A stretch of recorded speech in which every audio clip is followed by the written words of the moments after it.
All right, the 4 minutes doesn't go quite as fast as that open makes it look, but it goes pretty fast. The big international story of this week happened right here in North Texas. Let's talk through the Garland shooting. Hey, before we start. Yes, sir. Can I just say congratulations, Grandpa? Oh, that feels funny, but thank you. I just wanted to be the first one to call you Grandpa on TV. I'm not going to lie. It hurts a little Felt bit. Good. I like it. No, it's great. All right, now we can start the clock. Thank you. I had a first grandchild. I didn't have it. My son and his wife did early this morning. Okay, let's do this. Ben Ferguson, WBAP, News Talk Radio 820, every weekday morning. All right, Ben, I have gotten a lot of, I'm going to call it accusatory email from people who say holding this event was a bad idea, or even that the organizers hoped for something to happen at this Draw the Profit event. Bad idea? It's shocking to me how many people have actually been coming out and acting as if the people that organize an event are somehow like the terrorists. The people that should be being criticized are the two intolerant individuals, extremists, terrorists that came and wanted to slaughter a bunch of people because of freedom of speech. And I think people keep missing that point.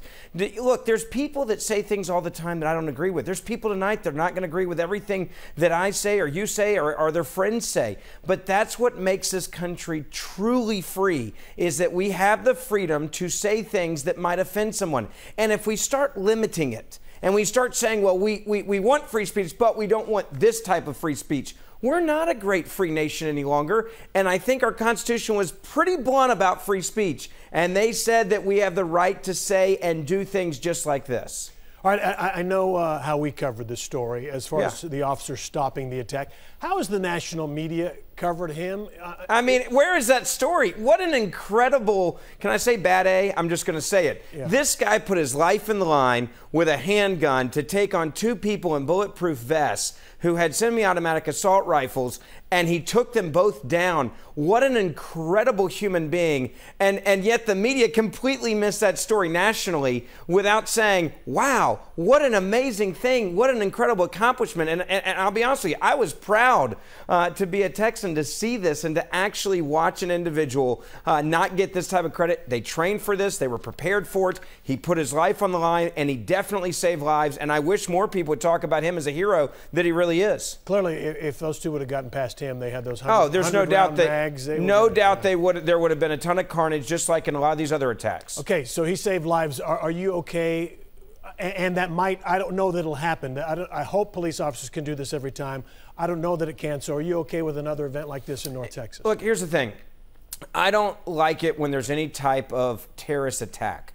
But the reality is, this attack happened was a ticking time bomb. This guy was on the FBI's list for a decade. They had already reopened an investigation to him. The FBI, he'd already lied to the FBI. He'd already tried to become part of a terrorist group before. We know that now. So I would rather them come to a time and a place of our choosing where we're ready than them pull off a Boston bombing massacre or a shooting at a mall or that they've done in many parts of the world. And to me, if you're crazy enough to do this, you're going to do it at some point. And the FBI was already on to them.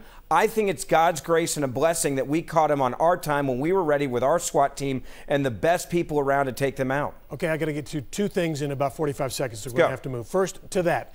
We always find out after the fact that these guys want radar screens, that we knew about this guy or that guy. Did anybody drop the ball, or is this just how it goes? I think there's one thing that we should all be focused on, and that is, have we become too PC and too afraid to call terrorists terrorists? And I think we have, and I think we become too PC when we talk about a section of the Muslim community that unfortunately is radicalized, and this is proof of it here. Okay. The people that are hitting us now are not coming from overseas, they're Americans. Let's talk about that. ISIS says this was their attack. I don't know if you believe that. They say they've got trained fighters in 15 U.S. states. I believe them. And honestly, does it matter if they went and trained there, if they're talking to them over the internet, inspired by them and watching videos? A terrorist is someone that tries to pull what these guys tried to pull off.